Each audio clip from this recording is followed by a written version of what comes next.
দেশের টেক্সটাইল খাতকে মসলিনের ঐতিহ্য থেকে বৈশ্বিক নেতৃত্বে নিয়ে যেতে যথাযথ গবেষণার উপর জোর দিয়েছেন শিক্ষামন্ত্রী ডক্টর আ.ন.ম এহসানুল হক মিলন। আজ বাংলাদেশ টেক্সটাইল বিশ্ববিদ্যালয় বুটেক্স আয়োজিত চতুর্থ আন্তর্জাতিক টেক্সটাইল ও প্রকৌশল সম্মেলনে তিনি একথা বলেন।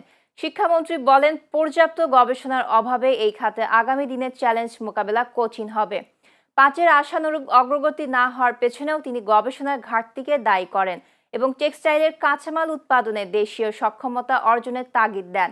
জলবায়ু পরিবর্তনের প্রভাব মাথায় রেখে পরিবেশ বান্ধব বা গ্রিন টেক্সটাইল এবং প্রাতিষ্ঠানিক গবেষণায় বর্জ্য পরিশোধন প্রক্রিয়া ইটিপি অন্তর্ভুক্ত করার আহ্বান জানান তিনি। বুটেক্স মিলনায়তনে আয়োজিত এই সম্মেলনে দেশ বিদেশের টেক্সটাইল বিশেষজ্ঞ, প্রকৌশলী ও গবেষকেরা উপস্থিত ছিলেন।